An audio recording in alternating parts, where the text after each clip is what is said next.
अपना YouTube channel GK GS PCS exam में आपका स्वागत है। दोस्तों आज हम देखेंगे बिहार पुलिस कांस्टेबल के घटना चक्र का। आज हम सेट नंबर देखेंगे दोस्तों 16 नंबर। इससे पहले हम 1 से लेकर 15 तक सेट को कवर कर चुके हैं। अगर आप उसका रिवीजन नहीं किए हैं तो वीडियो डिस्क्रिप्शन में लिंक दिया गया है, वहाँ से आप रिवीजन कर सकते हैं। दोस्तों अगर आप बिहार पुलिस 21,391 पोस्ट में अपना एक रिजल्ट पक्का करना चाहते हैं तो आप पहले बिहार पुलिस अब तक जितना भी एग्ज़ाम हुए उसका प्रीवियस ईयर क्वेश्चन लगाइए और एनालिसिस कीजिए कि किस सब्जेक्ट से कितना प्रश्न पूछे जा रहे हैं, किस लेवल के प्रश्न पूछे जा रहे हैं। उस अकॉर्डिंग अगर आप तैयारी करते हैं तो आपको 100% सफलता मिलेगा। दोस्तों किसी भी एग्ज़ाम के निकालने का एक मूल मंत्र है कि उसका प्रीवियस ईयर क्वेश्चन पर पकड़ बनाइए। अगर आपको प्रीवियस ईयर क्वेश्चन पर पकड़ बन जाता है तो 100% उसमें रिजल्ट होगा। दोस्तों इसीलिए दोस्तों हम ये प्रीवियस ईयर पूरा कवर करवा रहे हैं। 16 गो ये प्रीवियस सेट हो चुका है। अगर आप 1 से लेकर 15 तक रिवीजन नहीं किए हैं तो उसका वीडियो का लिंक दिया गया नीचे, वहाँ से आप लगा सकते हैं।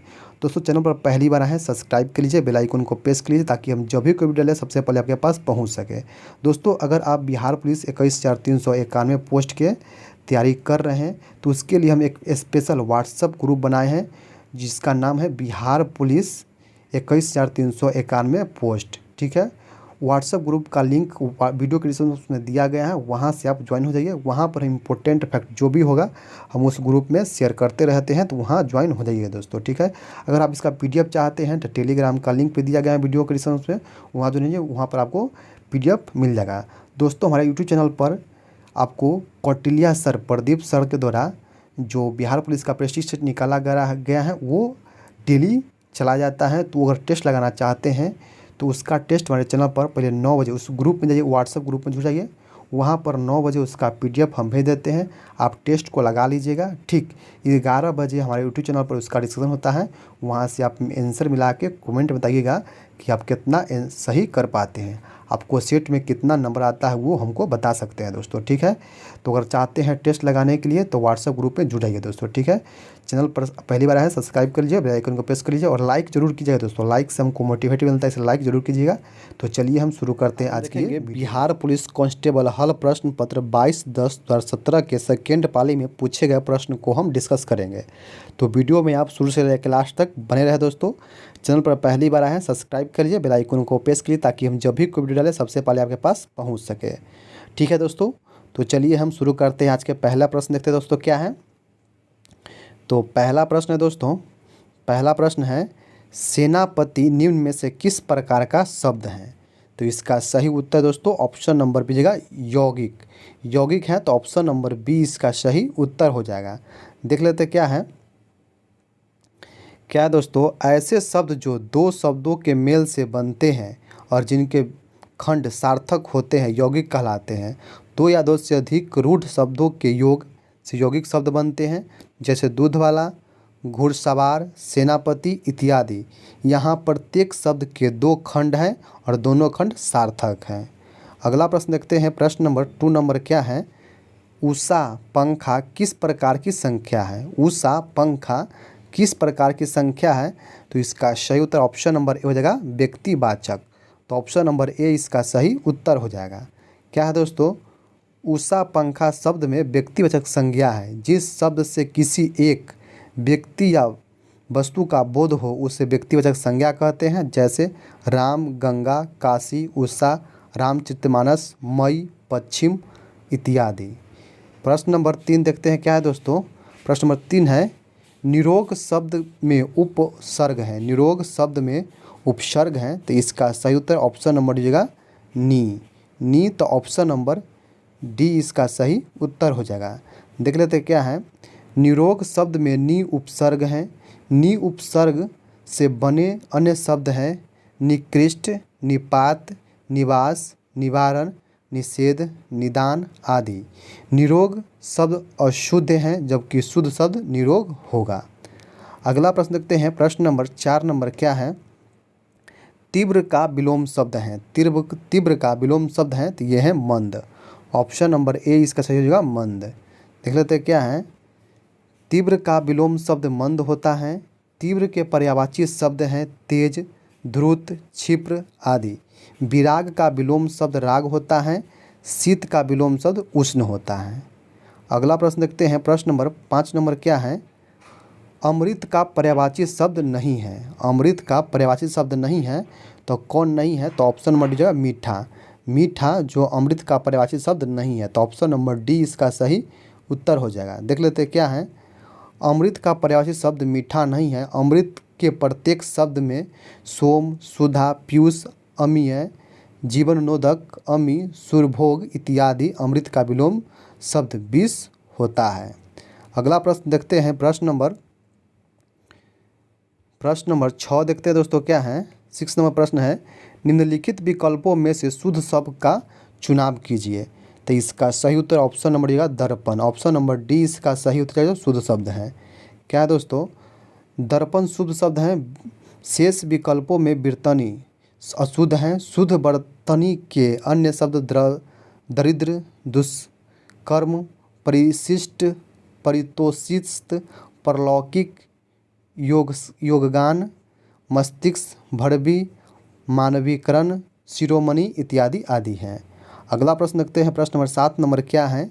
राम पेड़ से गिर गया रेखांकित शब्द के कारक भेद से के उक्ति विकल्प को चुनिए। तो क्या है? राम पेड़ से गिर गया, तो इसका सूत्र ऑप्शन है अप्रदान। अप्रदान कारक, तो ऑप्शन नंबर डी इसका सही उत्तर हो जाएगा। देख लेते हैं क्या है। संज्ञा के जिस रूप से किसी वस्तु के अलग होने का भाव प्रकट होता है उसे अप्रदान कारक कहते हैं।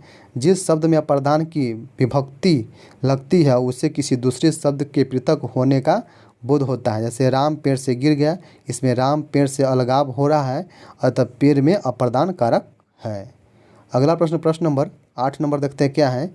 इनमें से कौन सा युग्म गलत है? तो कौन गलत है? तो ऑप्शन नंबर सी बहन और बहन है, ये गलत है, तो ऑप्शन नंबर सी इसका सही उत्तर हो जाएगा। अगला प्रश्न देखते हैं। प्रश्न नंबर 9 नंबर क्या है। 9 है, स्वर संधि के कितने प्रकार होते हैं? तो ये होते हैं 5 प्रकार। ऑप्शन नंबर डी इसका सही उत्तर हो जाएगा। देख लेते हैं क्या है। दो स्वर के मेल से उत्पन्न विकार अथवा रूप परिवर्तन को स्वर संधि कहते हैं। इनके 5 भेद हैं। दीर्घ स्वर संधि, गुण स्वर संधि, वृद्धि स्वर संधि, यन स्वर संधि आदि स्वर संधि। अगला प्रश्न देखते हैं। प्रश्न नंबर 10 नंबर है, जो दूसरे को उपकार माने, जो दूसरे का उपकार माने वो हो जाएगा कृतज्ञ। कृतज्ञ ऑप्शन नंबर ए इसका सही उत्तर हो जाएगा। अगला प्रश्न देखते हैं। प्रश्न नंबर 11 नंबर क्या है। Which one of the following is the correct sentence. तो इसका सही उत्तर ऑप्शन नंबर बी हो जाएगा, he does not know how to write. Option number B इसका सही उत्तर हो जाएगा। अगला प्रश्न नंबर 12 नंबर क्या है। The book merchant of voice was written by. तो इसका सही उत्तर ऑप्शन नंबर ए हो जाएगा, William Shakespeare. Option number A इसका सही उत्तर हो जाएगा। प्रश्न नंबर 13 नंबर क्या है दोस्तों। Macbeth was a character in. तो इसका सही उत्तर ऑप्शन नंबर ए हो जाएगा, Shakespeare dream. Option number A इसका सही उत्तर हो जाएगा। अगला प्रश्न नंबर 14 नंबर क्या है। What does is indicate. तो इसका सही उत्तर ऑप्शन नंबर बी जगह for example. Option number B इसका सही उत्तर हो जाएगा। अगला प्रश्न नंबर 15 नंबर क्या है। Ode is. तो इसका सही उत्तर ऑप्शन नंबर ए हो जाएगा, a lyrics poem. Option number A इसका सही उत्तर हो जाएगा।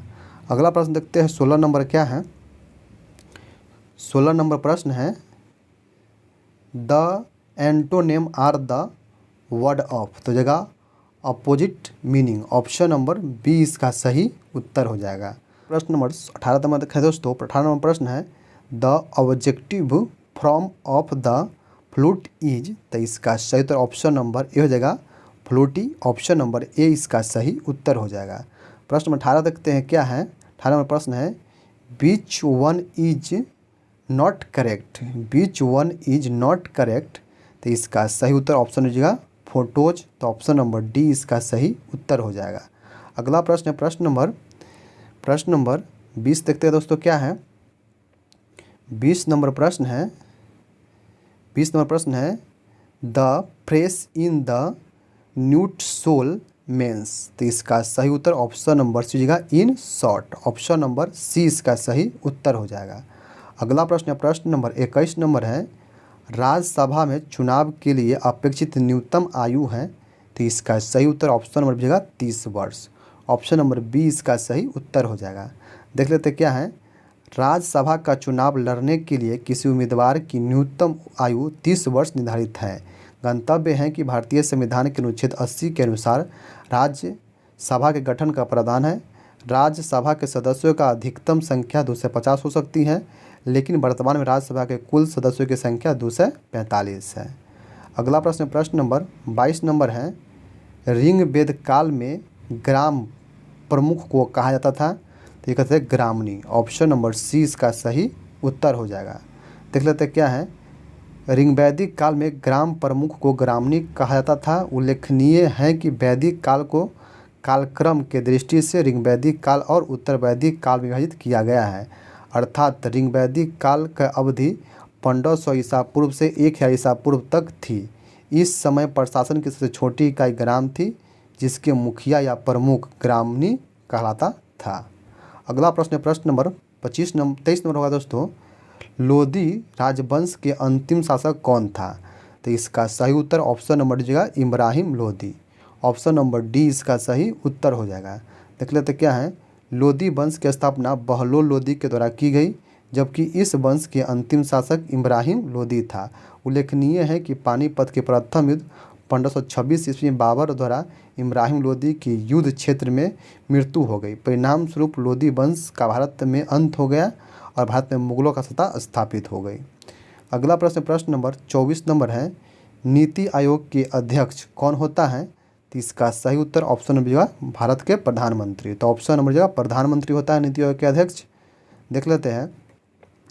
नीति आयोग का अध्यक्ष चेयरमैन भारत के प्रधानमंत्री होता है।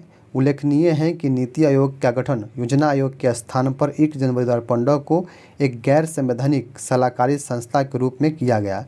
भारतीय प्रधानमंत्री इस आयोग के अध्यक्ष होते हैं। गंतव्य है कि नीति आयोग के प्रथम अध्यक्ष वर्तमान अध्यक्ष नरेंद्र मोदी है। अगला प्रश्न देखते हैं। प्रश्न नंबर 25 होगा दोस्तों। प्रश्न नंबर 25 क्या है।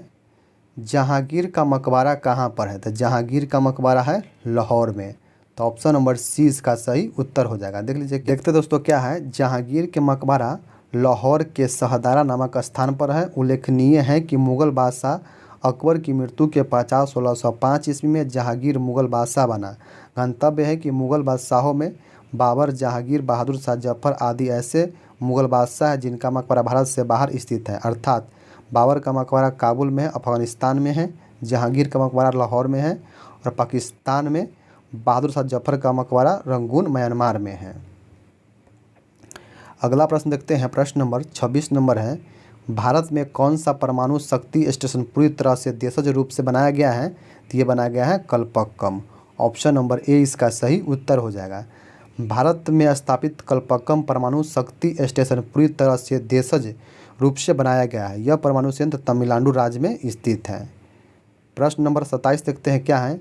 अफ्रीका के पूर्वी तट पर तंजानिया के पास समुद्र में कौन सा द्वीप स्थित है? तो इसका सही उत्तर ऑप्शन नंबर डी जिंजीबार। तो ऑप्शन नंबर डी इसका सही उत्तर हो जाएगा। क्या है। जिंजीबार द्वीप अफ्रीका के पूर्वी तट तंजानिया के पास स्थित है। उल्लेखनीय है कि जिंजीबार द्वीप हिंद महासागर में स्थित है, जो लौंग की खेती के लिए प्रसिद्ध है। प्रश्न नंबर 28 देखते हैं क्या है। ऑस्कर पुरस्कार जीतने वाले प्रथम भारतीय व्यक्ति का नाम बताइए। तो ये है Bhanu Athaiya. Option number D इसका सही उत्तर हो जाएगा। क्या है। ऑस्कर पुरस्कार विजेता प्रथम भारतीय भानु अथैया है। उन्हें फिल्म गांधी के लिए क्वाटिज्म डिजाइन हेतु वर्ष 1983 में ऑस्कर पुरस्कार मिला था। गंतव्य है कि ऑस्कर पुरस्कार का संबंध फिल्म जगत से है। प्रश्न नंबर 29 देखते हैं क्या है। श्रम विभाजन की अवधारणा का समर्थन किसने किया था? तो ये किया था स्मिथ ने। तो ऑप्शन नंबर सी इसका सही उत्तर हो जाएगा। श्रम विभाजन की अवधारणा का समर्थन एडम स्मिथ के द्वारा किया गया है। श्रम विभाजन का आशय कार्य विभाजन से है। अर्थात यदि किसी कार्य को विभिन्न चरणों में बांटकर प्रत्येक चरण के कार्य को विभिन्न व्यक्ति के द्वारा कराया जाता है तो श्रम विभाजन कहा जाता है। अगला प्रश्न देखते हैं। प्रश्न नंबर 30 नंबर क्या है।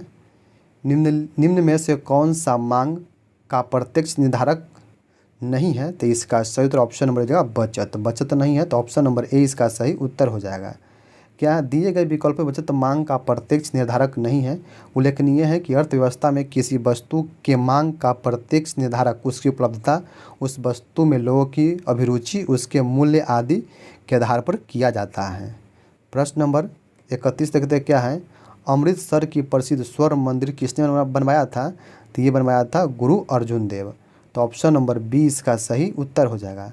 क्या है, अमृतसर के प्रसिद्ध स्वर्ण मंदिर का निर्माण गुरु अर्जुन देव के द्वारा करवाया गया था। उल्लेखनीय है कि गुरु अर्जुन देव सिख धर्म के 5वें गुरु थे। मुगल बादशाह जहांगीर के समकालीन थे। उन्होंने ही गुरु ग्रंथ साहिब की रचना की थी। मुगल वंश के शहजादे खुसरो के शरण देने के आरोप में जहांगीर ने अर्जुन देव को फांसी की सजा दे दिया था। अगला प्रश्न, प्रश्न नंबर 32 नंबर क्या है, संविधान का कौन सा भाग नागरिकता के प्रावधानों से संबंधित है? तो इसका सही उत्तर ऑप्शन नंबर हो जाएगा भाग 2। तो ऑप्शन नंबर ए इसका सही उत्तर हो जाएगा।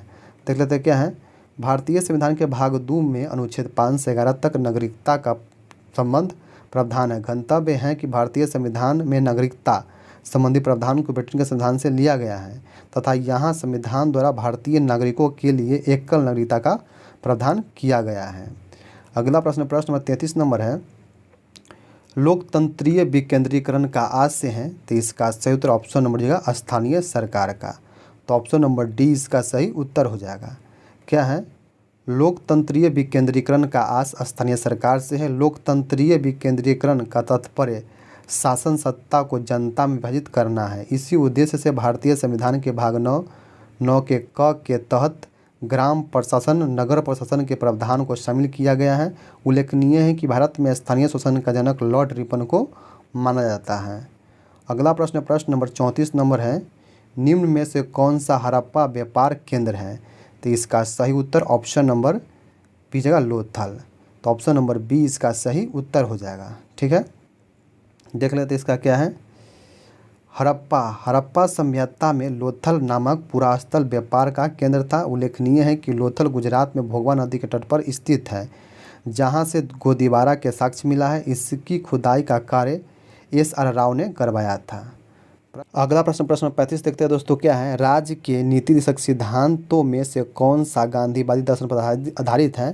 तो इसका सही उत्तर ऑप्शन नंबर ए हो जाएगा ग्राम पंचायत का आयोजन, जो आर्टिकल कितना में है, 40 में है। ठीक है, तो ऑप्शन नंबर ए इसका सही उत्तर हो जाएगा। देख लेते हैं क्या है, भारतीय संविधान के भाग 4 के अनुच्छेद 36 से 51 तक में राज्य के नीति सिद्धांतों का प्रावधान किया गया है। भारतीय संविधान के नीति तत्वों में आयरलैंड के संविधान से लिया गया है। नीति तत्वों को गांधीवादी, समाजवादी, उदारवादी, बौद्धिकतावादी वर्गों में विभाजित किया गया है, जिसमें ग्राम पंचायत का गठन गांधीवादी दर्शन पर आधारित है। भारतीय संविधान के अनुच्छेद 40 में ग्राम पंचायतों का गठन का वर्णन किया गया है। अगला प्रश्न देखते हैं, प्रश्न 36 नंबर देखते हैं, भारत में आधारित लोकतंत्र निम्न में से कौन सुनिश्चित करता है? तो इसका सही उत्तर ऑप्शन नंबर ए हो जाएगा पंचायती राज। तो ऑप्शन नंबर ए इसका सही उत्तर हो जाएगा। देख लेते क्या है, प्रश्नगत विकल्पों में पंचायती राज आधारित लोकतंत्र सुनिश्चित करता है।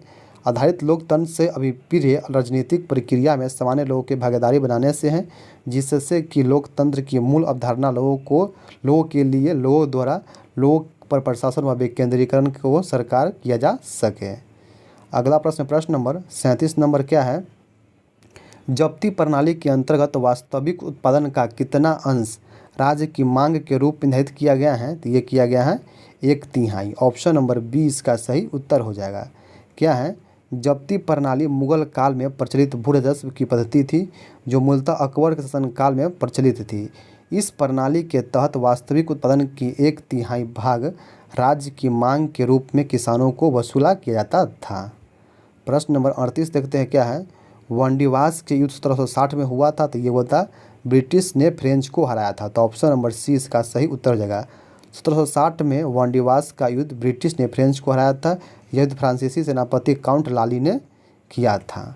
अगला प्रश्न देखते हैं, प्रश्न नंबर 39 नंबर देखते हैं क्या है, कर्क रेखा नहीं गुजरती है। कर्क रेखा नहीं गुजरती है, ये पाकिस्तान से नहीं गुजरती है। तो ऑप्शन नंबर बी इसका सही उत्तर हो जाएगा। देखते क्या है, प्रश्नगत विकल्पों में पाकिस्तान कर्क रेखा से नहीं गुजरती है। उल्लेखनीय है कि उत्तरी गोलार्ध 23.5 डिग्री उत्तरी अक्षांश रेखा को कर्क रेखा कहा जाता है, जो भारत, बांग्लादेश, म्यांमार, संयुक्त अरब अमीरात, सऊदी अरब, लीबिया, मैक्सिको, अल्जीरिया, माली, ताइवान, ओमान आदि से गुजरती हैं। अगला प्रश्न प्रश्न नंबर 40 नंबर है, विकासशील देशों की निम्न समस्याओं में से कौन सही नहीं है? तो इसका सही उत्तर ऑप्शन नंबर सी है, वृद्धावस्था वाली आबादी को उच्च अनुपात। तो ऑप्शन नंबर सी इसका सही उत्तर हो जाएगा। अगला प्रश्न देखते हैं प्रश्न नंबर 41 नंबर क्या है, निम्न में से कौन सी नदी दक्षिण से उत्तर की ओर बहती है? तो इसका सही उत्तर ऑप्शन नंबर सी है, सोन नदी जो दक्षिण से उत्तर की ओर बहती है। ऑप्शन नंबर सी इसका सही उत्तर हो जाएगा। क्या है, भारत में सोन, चंबल, बेतवा, केन आदि नदी दक्षिण से उत्तर की ओर प्रवाहित होती है। उल्लेखनीय है कि उक्त उत्तरवाहिनी नदियों में सोन नदी गंगा की सहायक नदी है जो अमरकंटक पहाड़ी से निकलती है, जबकि शेष नदी यमुना की सहायक नदी है। अगला प्रश्न प्रश्न नंबर 42 नंबर है, कलिंग युद्ध के बाद निम्न में से किसने महाराज अशोक के रूपांतरण को दर्ज किया? तो ये किया था ऑप्शन नंबर डी हो जाएगा, rock edict 8। Option number D इसका सही उत्तर हो जाएगा। क्या है, सम्राट अशोक मौर्य वंश का राजा था जो बिंदुसार का पुत्र था। अशोक के 13वें शिलालेख में उसने कलिंग युद्ध का वर्णन किया है जो उन्हें लगभग 261 पूरा ईसा पूर्व में लड़ा था। तो यह रॉक एडिक्ट 8, ठीक है। अगला प्रश्न देखते हैं प्रश्न नंबर 43 नंबर है, हर्षवर्धन का आरंभिक राजधानी कहाँ थी? तो ये थी थानेश्वर। ऑप्शन नंबर सी का थानेश्वर थी। तो ऑप्शन नंबर सी इसका सही उत्तर हो जाएगा। देख लेते हैं क्या है, हर्षवर्धन पुष्यभूति वंश अथवा वर्धन वंश का महान राजा था। इस वंश के संस्थापक पुष्यभूति थे। इसकी राजधानी थानेश्वर थी, लेकिन हर्षवर्धन ने अपने शासनकाल में अपनी राजधानी को थानेश्वर से रूपांतरित करके कनौज स्थापित किया। अतः हर्षवर्धन के राज्य का प्रशासनिक राजधानी थानेश्वर थी, प्रारंभिक राजधानी थानेश्वर थी। अगला प्रश्न देखते हैं प्रश्न नंबर 44 नंबर क्या है, माय अनफॉरगेटेबल मेमोरीज की आत्मकथा है? तो ये कथा है ममता बनर्जी के। तो ऑप्शन नंबर सी इसका सही उत्तर हो जाएगा। क्या है, माय अनफॉरगेटेबल मेमोरीज पश्चिम बंगाल के मुख्यमंत्री ममता बनर्जी की आत्मकथा है। ममता बनर्जी का जन्म 1955 में पश्चिम बंगाल के कलकत्ता में हुआ था। इनकी राजनीतिक पार्टी का नाम तृणमूल कांग्रेस है। ये वर्तमान में पश्चिम बंगाल के मुख्यमंत्री हैं। प्रश्न नंबर 45 देखते क्या है, दक्षिण सूडान की राजधानी है? तो ये कहाँ है? तो ये जूबा है। ऑप्शन नंबर बी इसका सही उत्तर हो जाएगा। दक्षिण सूडान की राजधानी जूबा है। उल्लेखनीय है कि दक्षिण सूडान अफ्रीका महाद्वीप के उत्तर पूर्व में स्थित अस्तरुद्ध देश है। प्रश्न नंबर 46 देखते क्या है, अत्यधिक प्रदूषणकारी उद्योग किस कोटि में आते हैं? तो ये आते हैं लाल। ऑप्शन नंबर बी इसका सही उत्तर हो जाएगा। क्या है, अत्यधिक प्रदूषणकारी उद्योग लाल कोटि में शामिल किया गया। भारत सरकार ने पर्यावरण मंत्रालय द्वारा प्रदूषण सूचकांक के आधार पर उद्योगों के मुख्यतः 4 वर्ग में किया है। लाल श्रेणी में अत्यधिक प्रदूषणकारी, नारंगी श्रेणी, हरे श्रेणी और सफ़ेद श्रेणी में नए स्थापित उद्योग आते हैं। अगला प्रश्न प्रश्न नंबर 47 नंबर, ऑस्ट्रेलिया के प्रभंजन हरिकेन का अन्य नाम क्या है? तो यह है बिल्ली बिल्ली। ऑप्शन नंबर बी इसका सही उत्तर हो जाएगा। ऑस्ट्रेलिया में प्रभंजन हरिकेन का अन्य नाम है बिल्ली बिल्ली है। टाइफून चीन में, बागुयो फिलीपींस में, हरिकेन अमेरिका और कैरेबियन प्रायद्वीप में है। अगला प्रश्न प्रश्न नंबर 48 नंबर है, व्यर्थ भूमि के अंतर्गत अधिकतम क्षेत्र वाला राज्य कौन सा है? तो यह है Jammu Kashmir. Option number D इसका सही उत्तर हो जाएगा। क्या है, व्यर्थ भूमि के अंतर्गत अधिकतम राज्य क्षेत्रफल वाला राज्य जम्मू कश्मीर है। जम्मू कश्मीर भारत का एक पर्वतीय केंद्रशासित प्रदेश है जहाँ की अधिकांश जमीनें ककरीली पथरीली होने के कारण कृषि कार्य योग्य नहीं है। अगला प्रश्न देखते हैं प्रश्न नंबर 49 नंबर क्या है, करगम कहाँ का लोक नृत्य है? तो ये है तमिलनाडु का। ऑप्शन नंबर बी जगह तमिलनाडु का। तो ऑप्शन नंबर बी इसका सही उत्तर हो जाएगा। क्या है, करगम तमिलनाडु राज्य का लोक नृत्य है। इसके अतिरिक्त यहाँ के एक अन्य प्रसिद्ध लोक नृत्य है भरतनाट्यम। कुचिपुड़ी आंध्र प्रदेश के, कथकली केरल के, यक्षगान कर्नाटक का है। अगला प्रश्न प्रश्न नंबर 50 नंबर है, भारत की मुख्य भाषा को किस अनुसूची में शामिल किया गया है? तो ये किया गया है 8वीं अनुसूची में। तो ऑप्शन नंबर ए इसका सही उत्तर हो जाएगा। क्या है, भारतीय संविधान की 8वीं अनुसूची का संबंध भाषा से है जिसमें मुख्य भाषा को शामिल किया गया है। मूल रूप से 8वीं अनुसूची में कुल भाषा 14 शामिल थी, लेकिन वर्तमान में 8वीं अनुसूची में कुल 22 भाषा को शामिल किया गया है। 21वें संविधान संशोधन अधिनियम 1967 द्वारा सिंधी भाषा को शामिल किया गया। 71वें संविधान संशोधन अधिनियम 1992 के द्वारा नेपाली, कोंकणी और मणिपुर भाषा को शामिल किया गया। 92वें संविधान संशोधन 2003 के द्वारा बोडो, डोंगरी, संथाली और मैथिली भाषा को शामिल किया गया। अगला प्रश्न देखते हैं, प्रश्न नंबर 51 नंबर है, भारत के पश्चिमी समुद्री तट पर वर्षा किस मानसून से होती है? तो ये होती है दक्षिण पश्चिम मानसून से। तो ऑप्शन नंबर डी इसका सही उत्तर हो जाएगा। क्या है? भारत के पश्चिमी समुद्री तट पर वर्षा दक्षिण पश्चिम मानसून से होती है। गंतव्य है कि दक्षिण पश्चिम मानसून अरब सागर के रास्ते भारत के केरल राज्य में प्रवेश करती है। यही मानसून भारत में सर्वाधिक वर्षा कराने के लिए उत्तरदायी है। प्रश्न नंबर 52 देखते हैं, क्या है? भारत का national atlas and thematic mapping organisation निम्नलिखित में से किस स्थान पर अवस्थित है? तो ये है कोलकाता में। तो ऑप्शन नंबर सी इसका सही उत्तर हो जाएगा। अगला प्रश्न देखते हैं, प्रश्न नंबर 53 नंबर है, मानस वन्यजीव उद्यान कहाँ है? तो ये है असम में। तो ऑप्शन नंबर ए इसका सही उत्तर हो जाएगा। मानस वन्यजीव उद्यान भारत के असम राज्य में स्थित है। यहाँ अभयारण्य यूनेस्को की प्राकृतिक विरासत स्थल में सूची में शामिल है। प्रश्न नंबर 54 देखते हैं, क्या है? भारत की किस राज्य में बृहद तटीय रेखा है? तो इसका सही उत्तर देख लेते हैं दोस्तों, क्या हो जाएगा इसका सही उत्तर? ऑप्शन नंबर डी जाएगा गुजरात का। ठीक है, भारत कुल 28 राज्य 8 केंद्रशासित प्रदेशों का एक संघ है। 28 भारतीय राज्यों में 9 राज्य तटवर्ती राज्य है। इन सभी तटवर्ती राज्यों में सर्वाधिक तटरेखा वाला गुजरात राज्य है। सबसे कम तटीय रेखा वाला गुजरात गोवा राज्य है। ठीक है, अगला प्रश्न देखते हैं, प्रश्न नंबर 55 नंबर है, 8,470 मीटर की ऊंचाई पर विश्व के 5वां सबसे बड़ा पर्वत कौन सा है? तो इसका सही उत्तर ऑप्शन नंबर जाएगा मैकालू। तो ऑप्शन नंबर बी इसका सही उत्तर हो जाएगा। देखते क्या है, विश्व का 5वां सबसे बड़ा पर्वत मैकालू है, जबकि मैकालू के बड़े 4 पर्वत अन्य हैं, एवरेस्ट है, K2 है, कंचनजंगा है, लौहात्से हैं। ठीक है, पर्वत पृथ्वी के द्वितीय श्रेणी के ऊंचाई माने जाते हैं। प्रश्न नंबर 56 देखते हैं, क्या है? कागज का आविष्कार सर्वप्रथम कहाँ हुआ था? तो ये हुआ था चीन में। ऑप्शन नंबर 20 का सही उत्तर हो जाएगा। कागज का आविष्कार सर्वप्रथम चीन में हुआ था। गंतव्य के कागज का आविष्कार सर्वप्रथम चीन के निवासी तुवाइस लुन द्वारा किया गया था। अगला प्रश्न देखते हैं, प्रश्न नंबर 57 है, भारत में अंतिम मुगल सम्राट कौन था? तो ये था इनमें से कोई नहीं। ठीक है, देख लेते हैं, क्या है? भारत का अंतिम मुगल बादशाह बहादुर शाह द्वितीय था, जिन्होंने बहादुर शाह जफर के नाम से जाना जाता है। उल्लेखनीय है कि 1857 के विद्रोह के समय बहादुर शाह जफर ने दिल्ली में विद्रोह का नेतृत्व किया, जिन्होंने हुमायूं के मकबरे में अंग्रेज लेफ्टिनेंट हडसन ने गिरफ्तार कर रंगून निर्वासित कर दिया। यही उनकी मृत्यु हो गई। प्रश्न नंबर 58 देखते क्या है? पहला मुस्लिम आक्रमणकारी 712 में भारत पर आया था, उसका नाम क्या था? उसका नाम था मोहम्मद बिन कासिम। ऑप्शन नंबर डी इसका सही उत्तर हो जाएगा। देख लेते क्या है?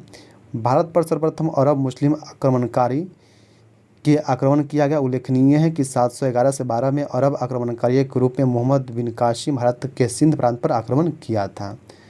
प्रश्न नंबर 59 है, भारत में सर्वप्रथम 16 अप्रैल 1853 को प्रथम रेलगाड़ी चलाई गई। उस समय भारत के गवर्नर थे लॉर्ड डलहौजी। ऑप्शन नंबर 20 का सही उत्तर हो जाएगा।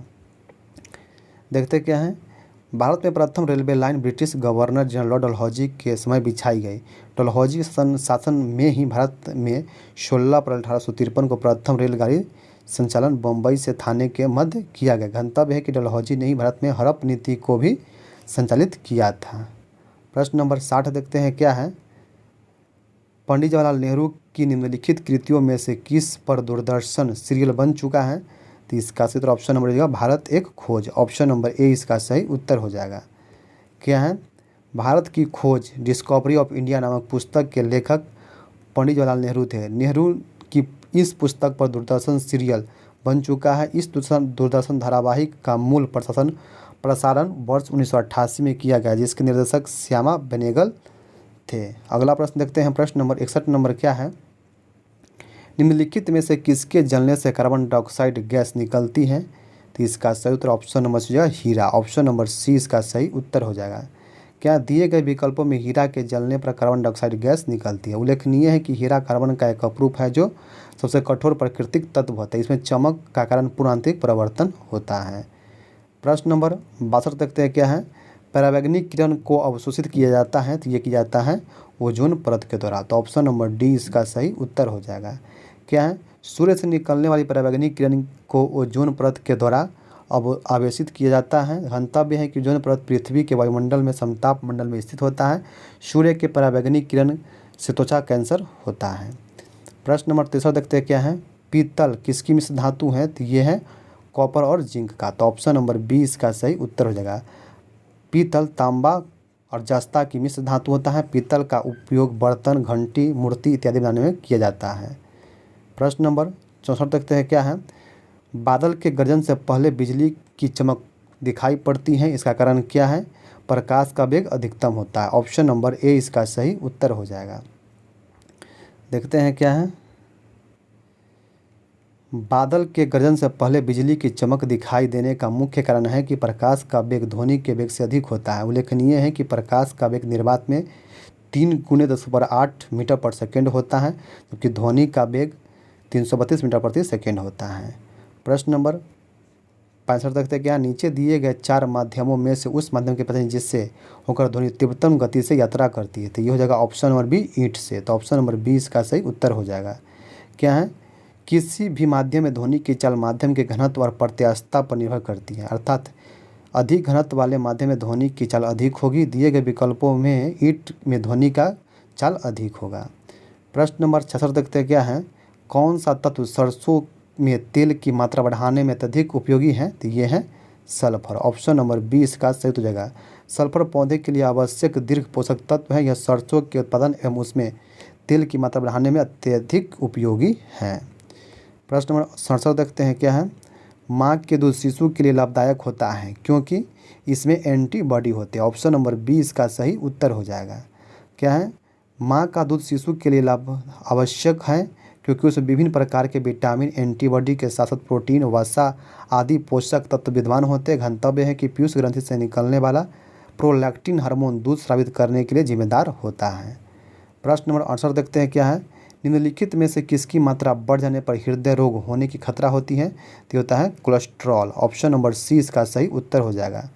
क्या है। शरीर में कोलेस्ट्रॉल की मात्रा बढ़ जाने से हृदय रोग की खतरा बढ़ जाती है। गंतव्य है कि मानव हृदय पंप स्टेशन की भांति व्यवहार करता है, लेकिन जब कोलेस्ट्रॉल की मात्रा बढ़ जाती है तो रक्त प्रवाह अवरुद्ध हो जाने के कारण हृदय रोग की संभावना बढ़ जाती है। अगला प्रश्न देखते हैं। प्रश्न 69 नंबर है। दाढ़ी बनाने के लिए दर्पण का प्रयोग करते हैं, ये करते हैं अवतल दर्पण का। तो ऑप्शन नंबर ए इसका सही उत्तर हो जाएगा। क्या है। अवतल दर्पण एक गोलाकार दर्पण है जिसके उभरे हुए तल पर पॉलिश की हुई होती है तथा अंदर का तल परावर्तक होता है। इसके द्वारा प्रतिबिंब दर्पण के सामने बड़े आकार के बनते हैं, इसलिए इस दर्पण का उपयोग दाढ़ी बनाने वाले शीशे के रूप में किए जाते हैं। अगला प्रश्न देखते हैं। प्रश्न नंबर 70 नंबर क्या है। रबर को कड़ा करने के लिए उसके साथ किस पदार्थ को मिलाया जाता है, तो मिलाया जाता है सल्फर को। ऑप्शन नंबर सी इसका सही उत्तर हो जाएगा। क्या है। रबर को कड़ा अथवा मजबूत बनाने के लिए उसमें सल्फर मिलाया जाता है। उसके वृक्ष के दूध से प्राप्त किया जाता है। इस दूध को लैक्टेस कहा जाता है। गंतव्य की प्राकृतिक रबर आइसोप्रीन का बहुलक होता है। प्रश्न नंबर 71 क्या है। गुरुत्वीय त्वरण जी का मान होता है, तो ये होता है 9.8 मीटर पर सेकेंड स्क्वायर। तो ऑप्शन नंबर ए इसका सही उत्तर हो जाएगा। क्या है। ऊपर दिए गए किसी वस्तु को जब ऊपर से किसी वस्तु को पृथ्वी की ओर गिराया जाता है तो उस वस्तु में जो त्वरण उत्पन्न होता है उसे गुरुत्वीय त्वरण कहा जाता है। अर्थात जब पृथ्वी किसी वस्तु को अपनी गुरुत्वाकर्षण शक्ति से अपनी ओर आकर्षित करता है तो पृथ्वी गुरुत्वाकर्षण शक्ति के कारण वस्तु में उत्पन्न त्वरण की गुरुत्वीय त्वरण कहा जाता है। इसका मान 9.8 मीटर पर सेकेंड स्क्वायर होता है। अगला प्रश्न नंबर 72 नंबर है। सूक्ष्म सेल में जो ऊर्जा संग्रहित होता है वह है रासायनिक ऊर्जा। ऑप्शन नंबर 20 का सही उत्तर हो जाएगा। क्या है। सूक्ष्म सेल एक प्राथमिक सेल है। सूक्ष्म सेल में रासायनिक ऊर्जा को विद्युत ऊर्जा में रूपांतरित करता है। अतः स्पष्ट है कि सूक्ष्म सेल में रासायनिक ऊर्जा संग्रहित होती है। इसे मैग्नीशियम डाइऑक्साइड, नौसादा तथा कार्बन का मिश्रण विद्युत अवघट्य के रूप में कार्य करता है। प्रश्न 73 देखते क्या है। निम्नलिखित तत्व में से किसका लवण पटाखों में रंगों के उत्पादन करता है, तो ये करता है स्ट्रोंशियम एवं बेरियम। तो ऑप्शन नंबर सी इसका सही उत्तर हो जाएगा। देख लेते क्या है। पटाखों में रंग उत्पन्न करने हेतु स्ट्रोंशियम एवं बेरियम के लवण का उपयोग किया जाता है। गंतव्य है कि पटाखों में विस्फोट के बाद हरा प्रकाश बेरियम को उपस्थिति के कारण उत्पन्न होता है, तो लाल प्रकाश स्ट्रोंशियम के तो उपस्थिति के कारण उत्पन्न होता है। प्रश्न नंबर देखते हैं 74 नंबर क्या है। हार्मोन इंसुलिन का उत्पन्न होता है, तो ये होता है ऑप्शन पेंक्रियाज ग्रंथि के बीटा कोशिका में। तो ऑप्शन नंबर 20 का सही उत्तर हो जाएगा। देख लेते हैं क्या है। इंसुलिन हार्मोन का दोनों पेंक्रियाज ग्रंथि के बीटा कोशिका से होता है। उल्लेखनीय है कि अग्नाशय ग्रंथि से पेंक्रियाज ग्रंथि के लैंगरहंस के दीपिका की कोशिका से अल्फा बीटा और गामा कोशिका के नाम से जाना जाता है। इसके अल्फा कोशिका से ग्लूकागॉन हार्मोन, बीटा कोशिका से इंसुलिन हार्मोन और गामा कोशिका से सोमेटोस्टेटिन हार्मोन स्रावित होता है। इंसुलिन हार्मोन की कमी से मधुमेह नामक रोग होता है। प्रश्न नंबर 75 देखते हैं क्या है। टाइफाइड से शरीर का कौन सा अंग प्रभावित होता है? तो ये होता है आंत। ऑप्शन नंबर सी जगह आंत। देख लेते हैं क्या है। टाइफाइड एक जीवाणु जनित रोग है। इसे आंत ज्वार या मोतीझार या मियादी बुखार आदि नामों से जाना जाता है। यह प्रदूषित जल पीने से होने वाला रोग है। इसके प्रशिक्षण को विडाल टेस्ट कहा जाता है। टाइफाइड के उपचार हेतु TAB का टीका लगाया जाता है। यह बीमारी आंत को प्रभावित करता है। प्रश्न नंबर देखते हैं 76 नंबर क्या है। ब्राउन रिंग परीक्षण का प्रयोग होता है। तो ये होता है नाइट्रेट के विश्लेषण के लिए। तो ऑप्शन नंबर ए इसका सही उत्तर हो जाएगा। देख लेते हैं क्या है। ब्राउन रिंग परीक्षण एक रासायनिक परीक्षण होता है जिसके द्वारा विलयन में नाइट्रेट आयन की उपस्थिति ज्ञात की जाती है, इसलिए इसे नाइट्रेट परीक्षण भी कहते हैं। प्रश्न नंबर 77 देखते हैं क्या है। पाचन के रसों में निम्नलिखित में से कौन सा अम्ल पाया जाता है? तो ये पाया जाता है हाइड्रोक्लोरिक अम्ल। ऑप्शन नंबर डी इसका सही उत्तर हो जाएगा। क्या है। पाचक के रसों में हाइड्रोक्लोरिक अम्ल HCl पाया जाता है। गंतव्य है कि मानव शरीर के आमाशय में स्रावित होने वाला पाचक रस में हाइड्रोक्लोरिक अम्ल पाया जाता है। यह भोजन को अम्लीय माध्यम में बदल देता है। आमाशय में स्रावित पाचक रस को जठर रस कहते हैं जो अम्लीय प्रकृति की होती है। इसे पेप्सिन रेनिन नामक एंजाइम पाए जाते हैं। प्रश्न नंबर 78 देखते हैं क्या है। निम्नलिखित में से कौन सा नियम गैसों से संबंधित नहीं है? तो इसका सही उत्तर ऑप्शन नंबर डी जगह फैराडे का नियम। ऑप्शन नंबर डी इसका सही जगह। उपयुक्त विकल्पों में फैराडे का नियम गैसों से संबंधित नहीं है। फैराडे का नियम विद्युत चुंबकीय प्रेरण से संबंधित है। प्रश्न नंबर 79 देखते हैं क्या है। फेल्सपार अयस्क है। फेल्सपार अयस्क है तो यह है एल्युमिनियम का अयस्क। तो ऑप्शन नंबर डी इसका सही उत्तर हो जाएगा। क्या दिए गए विकल्पों में फेल्सपार एल्युमिनियम का अयस्क है? उल्लेखनीय है कि फेल्सपार के अलावा एल्युमिनियम के अन्य अयस्क भी है, बॉक्साइट, कोरंडम और क्रायोलाइट। अगला प्रश्न देखते हैं। प्रश्न नंबर 80 नंबर प्रश्न क्या है। फ्यूज का तार बना होता है तो ये बनता है तांबा और टीन का। तो ऑप्शन नंबर सी इसका सही उत्तर हो जाएगा। क्या है। फ्यूज का तार तांबा एवं टीन के मिश्र धातु होता है। फ्यूज के तार की मुख्य विशेषता उच्च प्रतिरोध निम्न गलनांक होता है। विद्युत परिपथ में इसका उपयोग उच्च विद्युत धारा के उपकरणों को सुरक्षा हेतु किया जाता है। प्रश्न नंबर 81 देखते हैं क्या है। ACTH हार्मोन स्रावित होता है तो ये होता है पीयूष ग्रंथि से। तो ऑप्शन नंबर सी इसका सही उत्तर हो जाएगा। क्या है। ACTH हार्मोन जिसे एड्रीनोकॉर्टिकोट्रोपिन हार्मोन भी कहा जाता है जो पीयूष ग्रंथि से स्रावित किया जाता है। यह हार्मोन एड्रीनल ग्रंथि को हार्मोन स्रावित करने हेतु उद्दीपित करता है। गंतव्य की पीयूष ग्रंथि को मास्टर ग्रंथि भी कहते हैं। प्रश्न नंबर 82 देखते हैं क्या है। चुंबकीय पदार्थ जो चुंबकीय क्षेत्र के ढिंढतर हिस्से से दुर्लभ हिस्से में गतिमान होता है वह है प्रतिचुंबकीय। ऑप्शन नंबर सी इसका सही उत्तर हो जाएगा। देख लेते हैं। प्रतिचुंबकीय पदार्थ चुंबकीय क्षेत्र में ढिंढतर हिस्सों से दुर्लभ हिस्से में गतिमान होते हैं, जैसे चांदी, सोना, तांबा, सीसा इत्यादि प्रतिचुंबकीय पदार्थ का उदाहरण है। अगला प्रश्न देखते हैं। प्रश्न नंबर 83 नंबर क्या है। रेशम तंतु रोम, पिच, नख तथा नखर निर्मित होते हैं। ये होते हैं केराटिन से। ऑप्शन नंबर सी इसका सही उत्तर हो जाएगा। प्रश्न नंबर 84 देखते हैं क्या है। किस जीव में हुए आकस्मिक वंशागत परिवर्तन को क्या कहा जाता है? ये कहते हैं उत्परिवर्तन। ऑप्शन नंबर ए इसका सही उत्तर हो जाएगा। देख लेते हैं। किसी जीव में हुए आकस्मिक वंशागति परिवर्तन को उत्परिवर्तन कहा जाता है। उत्परिवर्तन का जनक होंगियो डोबरिज को कहा जाता है। सामान्य किसी भी जीव में उत्परिवर्तन का कारण जीनों तथा गुणसूत्र की संख्या या संरचना में होने वाले परिवर्तन होता है। प्रश्न नंबर 85 नंबर है। संरचनीय रोग के संचरण के संबंध में विज्ञान के किस शाखा के द्वारा कम किया जा सकता है उसका नाम क्या है? तो वे है जानपदिक रोग विज्ञान। ऑप्शन नंबर ए इसका सही उत्तर हो जाएगा। अगला प्रश्न प्रश्न 86 नंबर देखते हैं क्या है। कौन सा वृक्ष पार्किंसन रोग के उपचार के लिए औषधि का एक स्रोत है? तो यह है कठलाता। कठलाता तो ऑप्शन नंबर सी इसका सही उत्तर हो जाएगा। देख लेते हैं।